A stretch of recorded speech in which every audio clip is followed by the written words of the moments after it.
یہ بتانے کا مقصد یہ ایسے موقع پر عام طور پر ہوتا یہ ہے کہ بعض لوگ اپنی دلیل دکھا کر ایک آدھ حدیث دکھا کر دوسرے لوگوں کو غلط ثابت کرنا چاہتے ہیں اور یہ ثابت کرتے ہیں فلاں شخص یا فلاں طبقہ حدیث کے خلاف عمل کر رہا ہے، سنت کے خلاف عمل کر رہا ہے. تو یاد رکھیے یہ طریقہ صحیح نہیں. میں کسی مخصوص طبقے کی مسلک کو ٹارگٹ نہیں کر رہا بلکہ عمومی بات کر رہا ہوں. یہ ایسا کہنے والا شخص کسی بھی مسلک کسی بھی اسکول آف تھاٹ سے تعلق ہے. بہرحال اس بات کو یاد رکھیں کہ ہر ایک اسکول آف تھاٹ کے پاس اپنے دلائل موجود ہیں اور قرآن و حدیث سے دلائل موجود ہیں، صحابہ کے عمل سے دلائل موجود ہیں اور اوتھینٹک روایت اور حدیث اور دلائل موجود. تو اگر آپ ایک طرف دیکھیں تو حضرت ابو ہریرہ رضی اللہ تعالی عنہ اور حضرت عبداللہ بن عمر رضی اللہ تعالی عنہ، حضرت عائشہ رضی اللہ تعالی عنہ، ان صحابہ سے 12 ایکسٹرا تکبیرات مروی ہیں، روایت کی گئی ہیں اور بھی روایتیں ہیں. اور اگر دوسری طرف آپ دیکھیں تو حضرت عمر بن خطاب رضی اللہ تعالی عنہ، حضرت عبداللہ بن حضرت ابو مسعود الانصاری، ابو موسیٰ الاشعری، حضرت حذیفہ بن الیمان رضی اللہ تعالی عنہ اجمعین، ان صحابہ سے 6 ایکسٹرا تکبیرات مروی. تو معلوم ہوا کہ یہ کوئی ایسا مسئلہ نہیں ہے اس کو حق اور باطل کا معیار بنا لیا. تو اس مسئلے کو لے کر یا اس جیسے دوسرے فروعی مسائل کو لے کر امت میں انتشار نہیں پیدا کر. تو بہرحال اب عوام کیا کرے؟ تو اختلاف ہے علماء کے درمیان دلائل کی بنیاد پر. تو عوام کو کیا کرنا چاہیے؟ تو یاد رکھیں کہ عوام کو یہ کرنا چاہیے کہ جو شخص جس مسلک سے تعلق رکھتا ہو، جس اسکول آف تھاٹ سے تعلق رکھتا ہو، وہ اس کے مطابق عمل کرے اور اپنے مسلک پر عمل کرتے ہوئے دوسروں کے لیے گنجائش چھوڑے. ایسا نہ ہو کہ جو ہم کر رہے ہیں وہی صحیح ہے، باقی سب غلط ہے، باقی سب سنت کے خلاف، حدیث کے خلاف عمل کریں. ایسا نہیں کہنا چاہیے. اب چونکہ ہمارے ملک میں مسلمانوں کی اکثریت فقہ حنفی کو فالو کرتی ہے، حنفی اسکول آف تھاٹ کو، تو سب سے پہلے میں حنفی اسکول آف تھاٹ کے مطابق عید کی نماز کس طرح پڑھی جاتی ہے اس کو میں تھوڑے ڈیٹیل سے تو یاد رکھیے کہ حنفی اسکول آف تھاٹ کے مطابق عید کی نماز میں 6 ایکسٹرا تکبیرات ہیں. یعنی عید کی نماز 2 رکعت پڑھی جائے گی جس طریقے سے نمازیں پڑھی جاتی ہیں، بس فرق یہ ہوگا کہ اس عید کی نماز میں 6 بار ایکسٹرا تکبیر کہی جائیں گی. اور اس کی صورت کیا ہوگی یہ آپ سمجھ لیں اچھی طرح. سب سے پہلے نماز جب شروع کی جائے گی تو تکبیر تحریمہ سے شروع کی جاتی ہے. یعنی جو سب سے پہلے اللہ اکبر کہہ کر ہاتھ باندھا جاتا ہے اور نماز شروع کی جاتی ہے عام نمازوں میں ہر دن جس طرح کیا جاتا ہے، تو اس تکبیر کو تکبیر تحریمہ کہتے ہیں. تو سب سے پہلے عید کی نماز شروع کرنے کے لیے ظاہر ہے کہ تکبیر تحریمہ کہنا ہے، اللہ اکبر کہہ کر ہاتھ باندھ لینا ہے. پھر اس کے بعد جس طرح عام نمازوں میں اللہ اکبر کہنے کے بعد قرات شروع کرنے سے پہلے ہم ثنا پڑھتے ہیں، اسی طریقے سے عید کی نماز میں بھی اللہ اکبر کہہ کر ہاتھ باندھنے کے بعد ہم ثنا پڑھیں گے. اور اب ثنا پڑھنے کے بعد قرات شروع نہیں کریں گے، بلکہ جو پہلی رکعت ہوگی اس میں قرات شروع کرنے سے پہلے ہم 3 بار ایکسٹرا تکبیر کہیں گے. اس کی صورت یہ کہ آپ نے ثنا پڑھ لی ہے، اب ثنا پڑھنے کے بعد پھر آپ سب سے پہلے پہلی ایکسٹرا تکبیر کہیں گے. وہ اس کی صورت یہ ہوگی کہ اللہ اکبر کہہ کر ہاتھ اٹھائیں گے اوپر تک اور پھر ہاتھ نیچے چھوڑ، ہاتھ باندھیں گے نہیں، ہاتھ نہیں چھوڑ دیں گے. یہ ہوئی آپ کی سب سے پہلی ایکسٹرا تکبیر. پھر اس کے بعد دوسری مرتبہ اللہ اکبر کہتے ہوئے ہاتھ اٹھائیں گے اور پھر ہاتھ نیچے چھوڑ دیں گے، ہاتھ نہیں باندھیں گے. آپ کی 2 ایکسٹرا تکبیر مکمل ہوئی. اور پہلی رکعت میں اب تیسری آخری تکبیر ایکسٹرا تکبیر کہتے ہوئے آپ اللہ اکبر کہتے ہوئے ہاتھ اٹھائیں گے اور پھر اب ہاتھ باندھ لیں. اس کی وجہ یہ ہے کہ اب آپ کو قرات شروع. تو پہلی رکعت میں تکبیر تحریمہ اور ثنا پڑھنے کے بعد 3 ایکسٹرا تکبیر کہنا ہے اور اس 3 تکبیر کہنے کے بعد اب قرات شروع کر دینا. تو اب آپ کو پہلے سورۃ الفاتحہ پڑھنا ہے، اس کے بعد آپ کوئی بھی سورت ملا لیں. سورۃ الاعلیٰ سبح الاعلیٰ پہلی رکعت میں تو بہتر ہے، سنت ہے، لیکن اگر نہ یاد ہو تو کوئی حرج نہیں، بلکہ آپ کوئی بھی سورت ملا لیں وہ کافی ہے. تو قرات کرنے کے بعد پھر آپ رکوع میں جائیں گے، رکوع سے اٹھے پھر 2 سجدے کریں گے. دونوں سجدوں سے فارغ ہونے کے بعد اب آپ دوسری رکعت کے لیے کھڑے ہوں. جب آپ دوسری رکعت کے لیے کھڑے ہو جائیں گے تو پھر آپ کو اب ڈائریکٹ قرات شروع کرنا ہے. اب سورۃ الفاتحہ پڑھیں گے آپ. سورۃ الفاتحہ پڑھنے کے بعد پھر کوئی سورت ملائیں گے. دوسری رکعت میں اگر سورۃ الغاشیہ هل اتاک حدیث الغاشیہ پڑھتے ہیں تو بہتر ہے، سنت عمل ہے، لیکن نہ یاد ہو تو کوئی حرج نہیں، کوئی بھی سورت یاد ہو وہ ملا لیں. اس طریقے سے قرات آپ کی مکمل ہو جائے گی. پھر قرات مکمل کرنے کے بعد اب آپ کو رکوع میں نہیں جانا ہے، بلکہ رکوع میں جانے سے پہلے اور 3 ایکسٹرا تکبیر. اس کی صورت یہ ہوگی کہ آپ نے سورۃ الفاتحہ اور سورت ملا کر سورت پڑھ لی، قرات کر لی.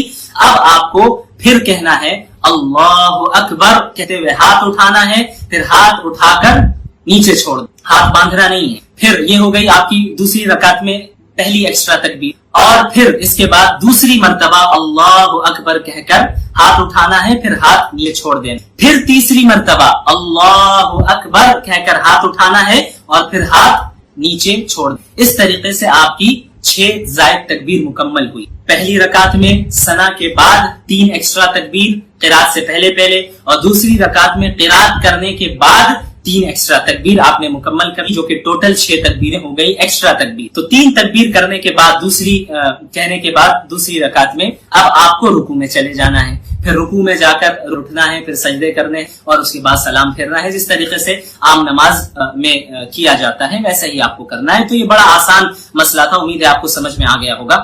تو اب یہ عید کی نماز آپ کی مکمل ہو گئی۔ اب عید کی نماز کے بعد خطبہ دینا یہ سنت ہے، جمعے کی نماز میں خطبہ دینا یہ شرط ہے، یہ یاد رکھیے۔ پچھلی ویڈیو میں نے جمعے کے خطبے کو واجب کہہ دیا تھا، بلکہ یہ واجب نہیں شرط ہے، یعنی اگر جمعے کا خطبہ نہ دیا گیا تو جمعے کی نماز ہی صحیح نہیں ہوگی۔ لیکن عیدین کی نماز میں ایسا مسئلہ نہیں ہے، بلکہ عید کی نماز کے بعد خطبہ دینا یہ سنت ہے کہ اگر کسی نے خطبہ نہ بھی دیا تب بھی یہ نماز ادا ہو جائے گی، لیکن بہرحال سنت کو ادا کرنا ہی بہتر ہے۔ تو اب آپ میرے چینل کے کمیونٹی ٹیب میں جا کر دیکھ سکتے ہیں، میں نے وہاں پر مختصر سا خطبہ پوسٹ کر دیا ہے، بالکل مختصر ہے، شارٹس خطبہ ہے، اس کو اگر آپ یاد کر لیں تو اچھی بات ہے، اور یاد نہ کر سکے تو دیکھ کر پڑھ لیں، اور اگر دیکھ کر بھی نہیں پڑھ سکتے، یاد بھی نہیں کر سکتے، تو پھر آپ کو کیا کرنا ہے یہ میں نے اپنی پچھلی ویڈیو میں تفصیل سے ڈیٹیل کے ساتھ بتایا تھا، آپ اس ویڈیو کو دیکھ، آئی بٹن میں نے اس کی لنک دے دی ہے۔ اس طریقے سے عید کی نماز آپ کی ادا ہو جائے۔ اور یہ بھی یاد رکھیں کہ جو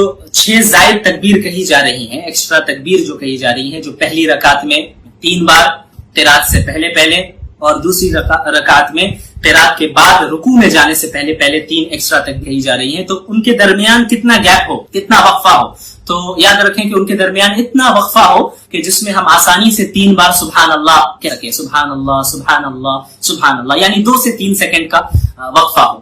اس طریقے سے انشاءاللہ آپ کو نماز عید ادا کرنی ہے کہ آپ کو مکہ۔ اسی طرح یہ بھی سمجھ لیں کہ عید کی نماز کا وقت کب شروع ہوتا ہے اور کب تک رہتا ہے۔ تو عید کی نماز کا وقت اشراق کے وقت سے شروع ہو جاتا ہے، یعنی سورج کے طلوع ہونے کے بعد 10-15 منٹ تقریباً گزر جائے تو اس کے بعد سے اشراق کا وقت شروع ہو جاتا ہے، اسی وقت سے عید کی نماز کا بھی وقت شروع ہوتا ہے اور زوال تک رہتا ہے۔ تو آپ کو اس ٹائمنگ کا بھی لحاظ رکھنا، متعین ٹائم کے اندر آپ کو کی نماز ادا کریں۔ اب جہاں تک رہا مسئلہ 12 تکبیرات کا، کہ جن حضرات کے نزدیک 12 تکبیرات مسنون ہیں، جس طرح شافعی اسکول آف تھاٹ میں ہے اور حدیث حضرات ہیں ان کے نزدیک بھی 12 تکبیرات ہیں، تو بہرحال اس کا بھی طریقہ بڑا آسان ہے، تو اس کو بھی میں آپ کو بریفلی بیان کر دیتا ہوں کہ ان کے نزدیک پہلی رکعت میں 7 تکبیر ہی جائیں گی قرات سے پہلے تکبیر تحریمہ کے لیے ہاتھ اٹھانا ہے، ہاتھ باندھ لینا ہے اللہ اکبر کہہ کر، پھر توجیہ یا ثنا پڑھنا ہے، اس کے بعد 7 بار ایکسٹرا تکبیر کہنا ہے، 7 بار ایکسٹرا تکبیر کہی جائیں گی،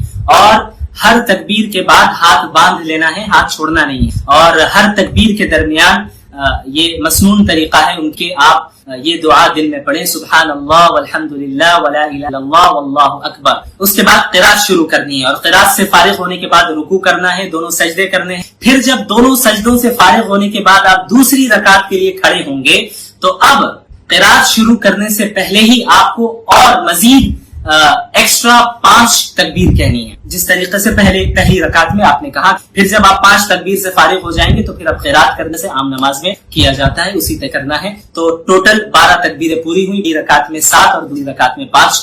اور اگر آپ حنفی اسکول آف تھاٹ سے تعلق رکھیں، اکثریت مسلمانوں کی اسی اسکول آف تھاٹ کو فالو کرتی ہے، تو اس کے اعتبار سے جو طریقہ میں نے پہلے بتایا اس کو آپ فالو کریں، اور میں بہت زیادہ ڈیٹیل میں نہیں جانا چاہتا ورنہ آپ خواہ کنفیوز ہو جائیں گے۔ ایک ایسا مہینہ ہے جس میں اللہ کے رسول صلی اللہ علیہ وسلم کی ولادت بھی ہوئی، اور آپ صلی اللہ علیہ وسلم نے اسی مہینے میں ہجرت بھی فرمائی، اور آپ صلی اللہ علیہ وسلم کی وفات بھی اسی مہینے میں ہوئی، لہذا اس مہینے کا رسول اللہ صلی اللہ علیہ وسلم کی زندگی سے ایک خاص تعلق ہے، اور اللہ کے رسول صلی اللہ علیہ وسلم کی شخصیت ایک ایسی شخصیت ہے جن سے مسلمانوں کی جو محبت ہے اور محبت کا جو جذبہ مسلمانوں کے اندر ہے یہ کوئی چھپا ہوا نہیں ہے، بلکہ شاید ہی کوئی اللہ کے رسول صلی اللہ علیہ وسلم جیسی شخصیت ہو جن سے کسی خاص قوم یا کسی خاص طبقے کا اتنا گہرا تعلق ہو اور اتنی گہری محبت ہو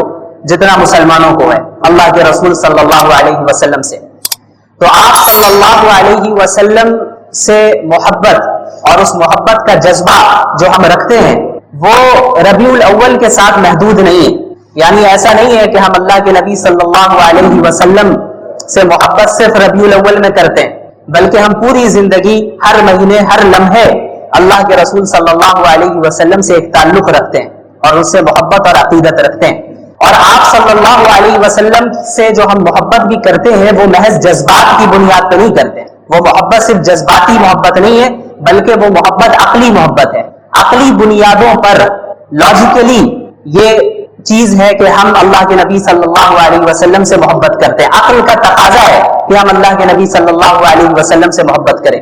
کیونکہ آپ اگر دنیا والوں کو دیکھیں کہ ایک شخص دوسرے سے محبت کیوں کرتا ہے، اس کی کیا وجوہات ہیں، کیا اسباب ہیں، تو بنیادی طور پر 3 ریزنز ہمیں نظر آئیں گی.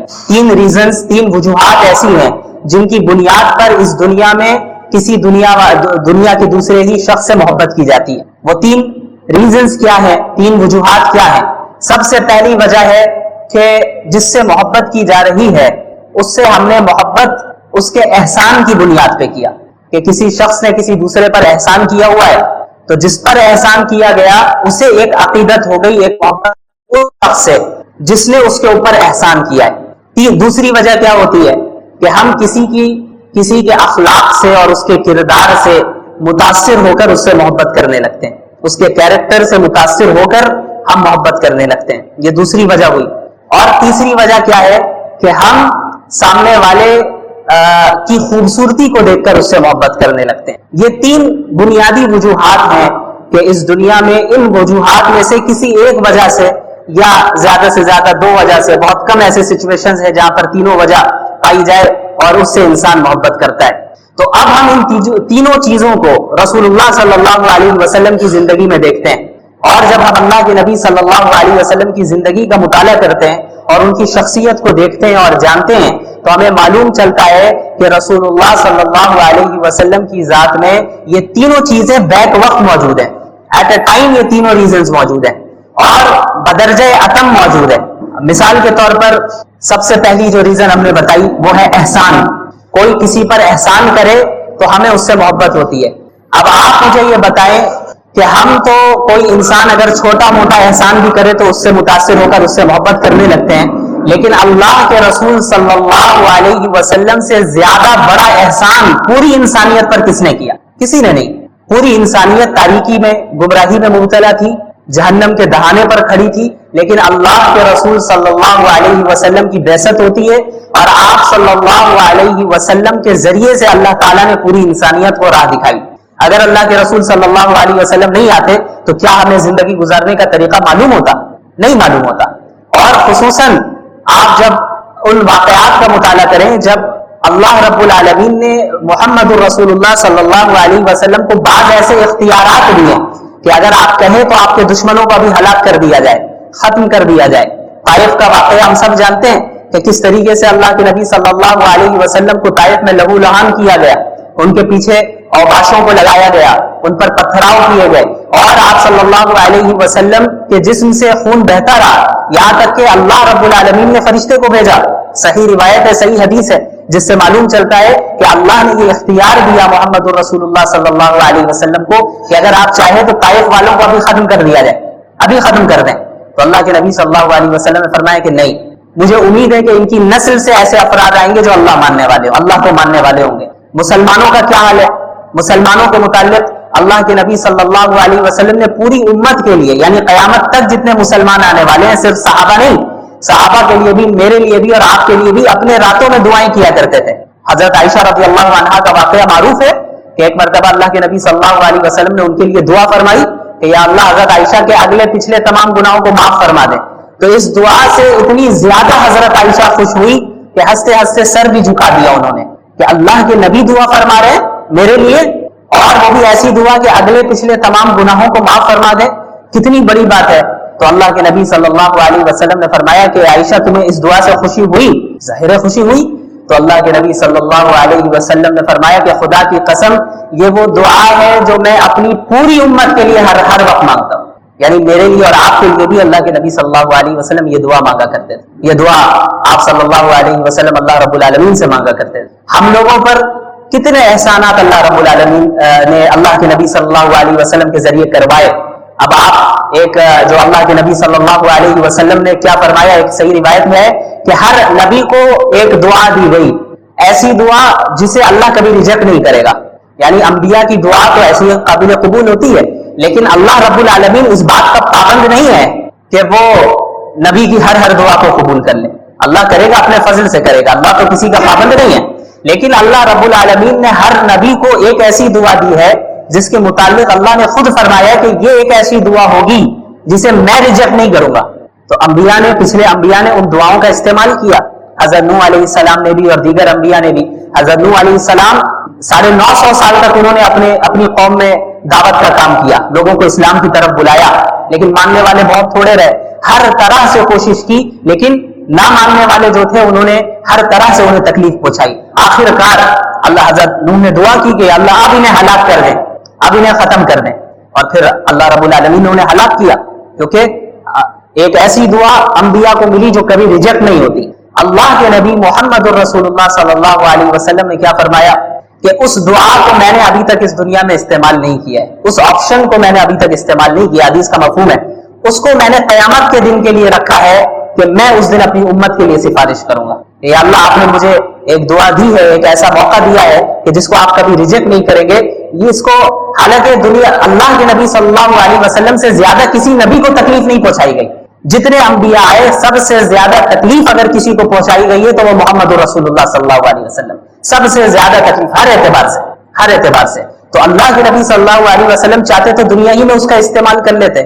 یہ دعا بھی مانگی جا سکتی تھی کہ یا اللہ معاملہ آسان فرما دے اور کوئی میری مخالفت نہ کرے, معاملہ آسان فرما دے, مجھے تکلیف نہ دی جائے, میرے گھر والوں کو شہید کیا جا رہا ہے, تکلیف پہنچائی جا رہی ہے, صحابہ کو شہید کیا جا رہا ہے, یہ نہ ہو. یہ بھی مانگی جا سکتی تھی یہ دعا. لیکن اللہ کے نبی صلی اللہ علیہ وسلم نے اس آپشن کو محفوظ رکھا, بچا کے رکھا کہ قیامت کے دن پوری امت کے لیے سفارش کروں گا کہ آپ نے جو یا اللہ آپشن دیا تھا, اختیار دیا تھا, وہ میں آج اختیار کرتا ہوں اور میری امت کو جو ہے اپنے فضل سے اس کی مغفرت فرما دے. تو یہ اس سے بڑا احسان پوری انسانیت پر کیا ہو سکتا ہے؟ اس سے بڑا احسان کوئی ہو سکتا ہے؟ آپ صلی اللہ علیہ وسلم نے فرمایا کہ میری اور تمہاری مثال اس شخص کی طرح ہے جو ایک آگ جلائے اور آگ پر پروانے گر رہے ہو. جو کیڑے آتے ہیں پروانے گرتے ہیں, روشنی کی طرف جاتے ہیں, آگ کی طرف. ان پروانوں کو تو نہیں معلوم کہ یہ آگ ہے, وہ قریب جائیں گے جل جائیں گے, وہ تو صرف روشنی دیکھ کے قریب جا رہے ہیں. اور وہ شخص ان پروانوں کو آگ سے دور کرتا رہتا ہے, زبردستی ہٹاتا ہے. اللہ کے نبی صلی اللہ علیہ وسلم نے فرمایا کہ میری اور تمہاری مثال بھی یہی ہے کہ تم جہنم میں کودے جا رہے ہو اور میں تمہاری کمر سے پکڑ کر تمہیں جہنم سے دور کر رہا ہوں. کہ تمہیں تو وہ روشنی نظر آ رہی ہے, تمہیں وہ جو دنیا کی چمک دمک ہے, جو زیب و زینت ہے, وہ تمہیں اٹریکٹ کر رہی ہے, تم اس کے قریب جا رہے ہو, لیکن اس کا نقصان کیا ہونے والا ہے تم ابھی نہیں جان رہے. وہ اسی شخص کی طرح, اسی پروانے کی طرح جو روشنی دیکھ کر آگ پر کی طرف جاتا ہے, لیکن جب آگ میں گر جائے تب پتہ چلتا ہے کہ یہ تو آگ ہے, جل کر ختم ہو گئے. ایک بچہ اگر کہیں چھت میں ہو اور وہ کنارے کی طرف جائے تو ماں باپ فوراً اسے روکتے ہیں اسے. اس بچے کو اتنا, ابھی اگر 2-3 سال کا بچہ ہو تو اس کو اتنا کانشیس تو نہیں ہوتا ہے اس کے پاس کہ وہ ہر چیز کو سمجھ سکے. وہ کنارے پہ بھی جاتا ہے, ہو سکتا ہے کچھ ایسی حرکت کر لے کے گر جائے, لیکن ماں باپ کیا ہوتے ہیں زبردستی کھینچ کر اسے کونے سے لائیں گے بیچ میں, اور اس کھینچنے میں ہو سکتا ہے وہ بچہ گرے بھی, اسے خراش بھی آ جائے, لیکن اس چھوٹی تکلیف کو برداشت کر لیا جاتا ہے. کس سے بچنے کے لیے؟ بڑی تکلیف سے بچنے کے لیے, جو اگر نیچے گر جاتا وہ بچہ تب تو موت ہو جاتی. اسی طرح اللہ کے رسول صلی اللہ علیہ وسلم پوری انسانیت کو جہنم کے دہانے پہ جو انسانیت کھڑی ہے اور بس گرنے والی ہے, اس کو انسانوں کو کمر سے پکڑ کر دور کر رہے ہیں, انہیں بچا رہے ہیں. بھائی کہاں جا رہے ہو, کیا کر رہے ہو, کس چیز سے اٹریکٹ ہو رہے ہو, تم اپنا نقصان کیوں کر رہے ہو؟ یہ بڑا نقصان ہے. اسی لیے اب اسلامی احکامات بعض ایسے ہوتے ہیں جو ہو سکتا ہے ہمیں اپنی خواہش کو دبانا ہو اور اسلامی حکم کو فالو کرنا پڑے, کچھ تکلیف ہو ظاہری طور پہ, تو یہ اس تکلیف کی وہی حیثیت ہے جو ماں باپ جب اس بچے کو کھینچ رہے ہیں تو کھینچتے وقت جو ہاتھ میں خراش آ جائے. تو اب آپ بتائیں, ہاتھ میں خراش آ گئی, تکلیف لگی, تو کیا ماں باپ ظالم ہو گئے؟ ظالم تو نہیں ہوئے, بلکہ محسن ہوئے. کیوں؟ کیونکہ آگے جو بڑی تکلیف تھی اس کے مقابلے میں یہ خراش آنا کوئی بڑی بات نہیں ہے، معمولی بات ہے۔ اسی طرح جہنم کی آگ میں جلنا اور اس میں جانا یہ اتنی بڑی تکلیف ہے اور اتنی بڑی مصیبت ہے کہ اگر اس سے بچنے کے لیے دنیا میں چند تکلیفوں کو برداشت کرنا پڑ رہا ہے تو اس کی کوئی حیثیت نہیں ہے اس تکلیف کے سامنے۔ تو اللہ کے نبی صلی اللہ علیہ وسلم نے پوری زندگی انسانیت کو جہنم کی آگ سے بچانے میں صرف کیا، اور اس طرح آپ صلی اللہ علیہ وسلم مصروف رہے اور اتنے متفکر رہتے کہ قرآنی آیتیں نازل ہوئی کہ لعلک باخع نفسک علی آثارہم ان لم یؤمنوا بہذا الحدیث اسفا۔ آپ اتنے متفکر ہیں، اتنے پریشان ہیں کہ کیا اگر یہ ایمان نہیں لائیں گے تو آپ اپنے آپ کو فکر میں ہلاک کر دیں گے؟ یعنی آپ اتنے زیادہ فکر میں مبتلا رہتے، اتنے متفکر رہتے کہ کیسے لوگ اسلام قبول کریں، کیونکہ حق تو یہی ہے، اس کے بغیر اگر موت آ گئی تو پھر جہنم ہے، کوئی اور آپشن نہیں ہے ان کے پاس۔ تو اللہ کے نبی صلی اللہ علیہ وسلم اس فکر میں گھلتے رہتے ہیں کہ کس طریقے سے میں پیغام پہنچا دوں، کس طریقے سے لوگ اسلام میں داخل ہوں، اور اتنے زیادہ متفکر ہوئے کہ اللہ کو یہ آیت اللہ نے نازل فرمائی کہ آپ کیا اپنے آپ کو فکر میں مبتلا کر کر کے ہلاک کر دیں گے؟ آپ نے تبلیغ کر دی، آپ نے بات پہنچا دی، بس آپ متفکر نہ ہو، ایمان لانا نہیں لانا ان کا کام ہے، ان کو ان کے اعمال اور عقائد کی بنیاد پہ ان کے ساتھ فیصلہ کیا جائے گا۔ تو ایک ایسے نبی جنہوں نے پوری انسانیت کی اپنے سے زیادہ اور اپنے گھر والوں سے زیادہ فکر کی، کیا اس سے بڑا احسان کوئی ہو سکتا ہے؟ تو اگر دنیا میں ہم کسی سے احسان کی بنیاد پر محبت کرتے ہیں تو رسول اللہ صلی اللہ علیہ وسلم کی ذات اس بات کی زیادہ مستحق ہے کہ ہم احسان کی بنیاد پر ان سے محبت کریں۔ یہ ایک پہلی وجہ ہے۔ دوسری وجہ، کسی کے اخلاق سے متاثر ہو کر، کسی کے کیریکٹر سے متاثر ہو کر ہم اس سے محبت کرتے ہیں۔ اب آئیے اس چیز کو بھی اللہ کے نبی صلی اللہ علیہ وسلم کی زندگی میں دیکھ لیں۔ آپ صلی اللہ علیہ وسلم کے متعلق صحابہ نے کیا فرمایا کہ آپ صلی اللہ علیہ وسلم لوگوں میں سب سے بہترین اخلاق والے تھے، ان سے زیادہ بہتر اخلاق والا کوئی نہیں تھا۔ حضرت انس رضی اللہ عنہ تقریباً 9-10 سال تک جو ہے انہوں نے آپ صلی اللہ علیہ وسلم کی خدمت میں وہ رہے، آپ کی خدمت کی۔ وہ فرماتے ہیں کہ اس پوری مدت میں کبھی ایسا نہیں ہوا کہ آپ صلی اللہ علیہ وسلم نے مجھ سے اف تک کہا ہو۔ ہمارے یہاں کوئی کام کر رہا ہو، کوئی ہمارے گھر کا خادم ہو، تو ہمارا کیا سلوک رہتا ہے؟ اگر اس سے غلطی سے کوئی چیز گھر میں ٹوٹ جائے تو ہم تو قیامت کھڑی کر دیتے ہیں، سیلری کاٹ دیتے ہیں اور یہ کر لیتے ہیں، وہ کر لیتے ہیں، مختلف طریقے اختیار کرتے ہیں۔ آپ صلی اللہ علیہ وسلم کے متعلق حضرت انس فرما رہے ہیں کہ کسی چیز میں ڈانٹنا تو دور کی بات، اف تک نہیں کہا، اور یہ بھی نہیں کہا کہ فلاں کام میں نے کرنے کو کہا تھا تم نے کیوں نہیں کیا، یا فلاں کام تم نے کیوں کر دیا، میں نے تو اس سے منع کیا تھا، یہ بھی نہیں کہا۔ اس طرح آپ صلی اللہ علیہ وسلم کے اخلاق تھے۔ یہی اخلاق گھر والوں کے ساتھ بھی، ایسا نہیں کہ صرف باہر۔ عموماً ہمارے ساتھ کیا ہوتا ہے کہ ہم باہر کے لوگوں کے ساتھ اچھے سے سلوک کرتے ہیں، گھر میں جو ہے ہمارے معاملات اچھے نہیں رہتے۔ اللہ کے نبی صلی اللہ علیہ وسلم نے کیا فرمایا؟ خیرکم خیرکم لأہلہ وانا خیرکم لأہلی۔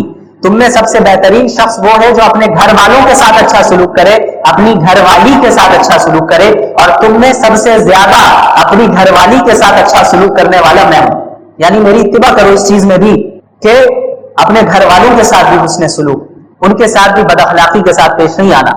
حضرت عائشہ رضی اللہ عنہا سے مروی ہے غالباً کہ صحیح روایت ہے کہ اللہ کے رسول صلی اللہ علیہ وسلم کے متعلق فرمایا گیا کہ ما ضرب رسول اللہ صلی اللہ علیہ وسلم خادما له ولا امرأة ولا ضرب بيده شيئا، کہ آپ صلی اللہ علیہ وسلم نے پوری زندگی میں نہ کسی اپنے خادم پر ہاتھ اٹھایا، نہ کسی عورت پر ہاتھ اٹھایا، اور انسانوں کو مارنا تو ہاتھ اٹھانا تو دور کی بات، کسی چیز کو بھی ہاتھ سے نہیں مارا۔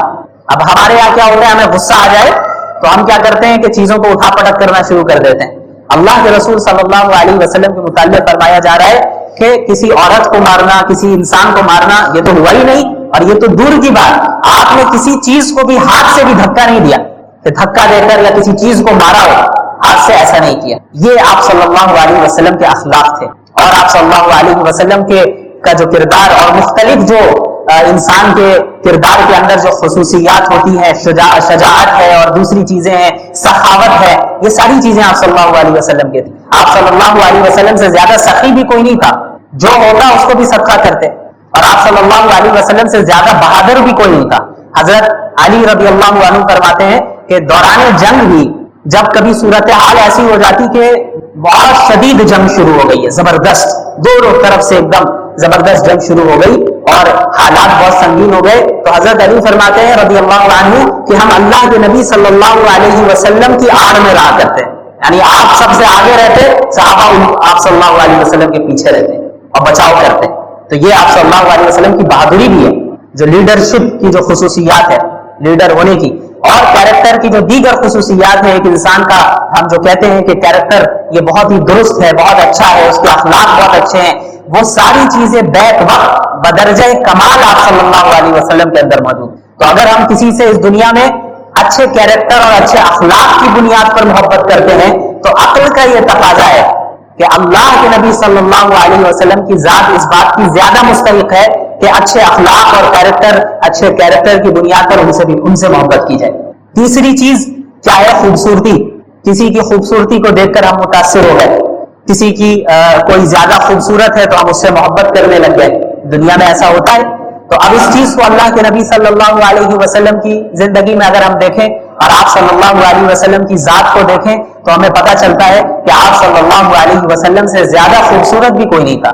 صحابہ نے جہاں یہ فرمایا کہ آپ صلی اللہ علیہ وسلم سے زیادہ با اخلاق کوئی نہیں تھا، وہیں یہ بھی فرمایا کہ آپ صلی اللہ علیہ وسلم سے زیادہ خوبصورت بھی کوئی نہیں تھا. ایک مرتبہ رات کے وقت اللہ کے نبی صلی اللہ علیہ وسلم رات کے وقت باہر تشریف لاتے ہیں تو ایک صحابی فرماتے ہیں کہ میں آپ کو دیکھ رہا ہوں اور چاند کو دیکھ رہا ہوں، آپ کو دیکھ رہا ہوں اور چاند کو دیکھ رہا ہوں کہ کون زیادہ خوبصورت ہے. تو اس سے آپ اندازہ لگائیں کہ اللہ کے نبی صلی اللہ علیہ وسلم کتنے زیادہ خوبصورت ہیں. اور بعض اسلامی شعراء نے یہ اشعار بھی گئے کہ وَأَحْسَنَ مِنْكَ لَمْ تَرَ قَطُّ عَيْنِي وَأَجْمَلَ مِنْكَ لَمْ تَلِدِ النِّسَاءُ خُلِقْتَ مُبَرَّأً مِنْ كُلِّ عَيْبٍ كَأَنَّكَ قَدْ خُلِقْتَ كَمَا تَشَاءُ.